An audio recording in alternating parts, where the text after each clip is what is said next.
the subject of Gary's presentation is integrated FP&A, how to achieve it. Gareth, who is VP of Finance at Linde, you're welcome, and the stage is yours. Thanks, Larissa. We went through some great concepts there with Michael. Now on the next slide, I'd like to take everyone through kind of what we see in practice. If any of you guys were scratching your head thinking, what, we don't spend a whole lot of time thinking about cash forecasting. We don't spend a whole lot of time, dedicated to really making sure we've got a good cash flow forecast. You're not alone. As Michael indicated through some of his talk, a lot of us, especially in FP&A, spend a whole lot of time and focus on forecasting the P&L. We do it to the most minute detail. And then for cash flow, we might do a cursory high level view of it, but it's not to the degree and it's not to the effort or focus that we're focusing on the P&L. And really, there's something to be lost there by doing it like that, because you're not really maximizing your long-term value if you're not focusing on your cash flow enough. When we think of there's a whole lot less discipline spent on the forecasting, all of those inputs, different departments, the source departments for those inputs aren't necessarily even involved in the forecast a lot of the time. A lot of the time it might just be, in isolation, the Treasury department doing their high level forecast on, high level averages. And so what you end up getting is, if you've got garbage in, you're going to get garbage out of that process. So on the next slide, I'd like to talk about, why it's important in several of the life stages that we went through earlier. If we think of liquidity management, that's fairly important in the decline in investment stage. Think of companies like a Sears or a Wayfair. They could run out of money. They're often spending more than they are bringing in terms of cash, and so they need to know how much money they have and how much they might need to be funded to keep their operations going. So highly important in those stages. If we think in terms of more the plateau and bigger companies in the beginnings of a decline stage, think of larger grocery chains, think of a cash cow company. They've got a lot of different bank accounts. They need to move money around and manage those bank accounts and understand how much money is coming into each of the accounts and how much they need to have in each of those accounts. And so they really need to try and optimize, the costs of managing those accounts, the balances in those accounts, and the actions that they're taking on any spare cash that they have. With debt management, this is where it's, vitally important, in the investment and growth stages, thinking of like a startup or a high growth acquisition type of company, managing your debt ratios is highly important to lenders. If you're not doing a good job of managing those debt ratios, it's going to cost you more to borrow money. It also, lenders might not want to lend you money if your ratios are too out of whack. And so highly important to think long-term in those cases and have a good, robust cash flow forecasting and planning process in place. On the next slide, what do we see in practice? There's some companies that really don't have much skill in doing cash flow forecasting or cash planning. They really don't have much of an idea where cash is going to sit.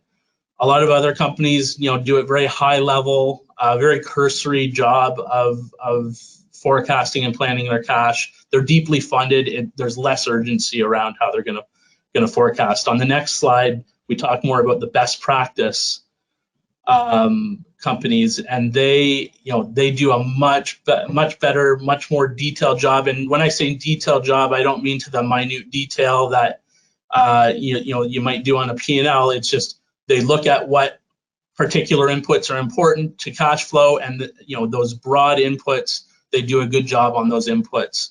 It's highly integrated with every department that manages those inputs. So your procurement department, your sales team, your finance, treasury teams, your AR team, all the teams that manage those important inputs are included in the same process, working towards the same goal in that cash flow forecasting and planning. You end up with a very long range focus, so you're looking out, beyond just a year, a month or two. You're looking out, a year and beyond, managing where you need to be for cash, and it's highly automated usually. It facilitates just one version of the truth and allows for very, much more accurate and faster scenario planning if you want to do different scenarios. So now that we've talked about the worst and the best, where do most companies land? They land somewhere in the middle. On the next slide, we talk about, generally your Fortune 500 companies, your mid-sized companies, they're going to do they'll do a decent job of their cash flow forecasting and planning, but they're going to do it a little more short term. It's not as long range as best practice would do. They're looking out a few months. They're generally basing it on average inflows and outflows, so they're not getting the best input data or input forecasts. They're just looking at how things have flowed in the past and kind of forecasting based on that. And it's often disjointed. Treasury will have their point of view of cash flow. Finance or FP&A will have their own view. And usually there's not just one version of the truth. There's about 3 or 4 different versions of the truth, and it's very Excel based. So no tool helping to drive that, streamline that one version. So next slide. We talk about why is it important, or sorry, how do we improve the forecasting for cash management? And it really comes down to implementing a good process, influencing your culture, and augmenting those with good tools. So if we think of culture, how do we put in measurable metrics and hold people to those metrics? People are very often held to, their expenses on the P&L, forecasting those and coming in on forecast. Often the cash flow inputs that we forecast, it's expected that we miss because we don't do a great job of it. And so people aren't really held to account. And so we need to create measurable consequences around forecasting and doing a good job of forecasting those inputs. Thinking of how much we hold people to account for forecasting and planning their P&L, and kind of applying that, maybe not at the same level of detail, but the level of accountability on the balance sheet and cash flow. And really just promoting a culture of cash flow being important, helping people understand just in the business, even in some of those departments, your procurement department, your sales team department, why those forecasts are important and how it benefits and maximizes the value for the company. And then, as I said before, it needs to be highly integrated and be a long range view of where you're going to be.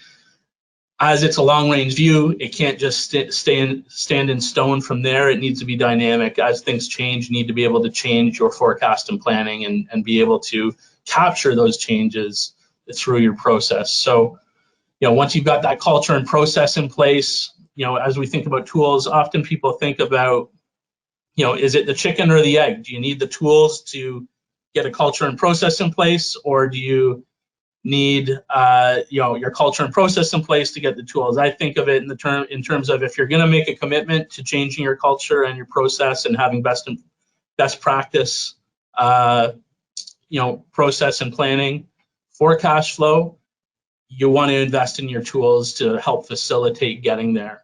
If you're not going to make that commitment, then investing in your tools is not necessarily going to get you there alone. You need to first commit to getting the culture and the process in place, and then looking at the tools to help facilitate that one version of the truth, help facilitate getting, being nimble and being able to be dynamic and scenario forecast and properly view and plan how your cash is going to come in long term.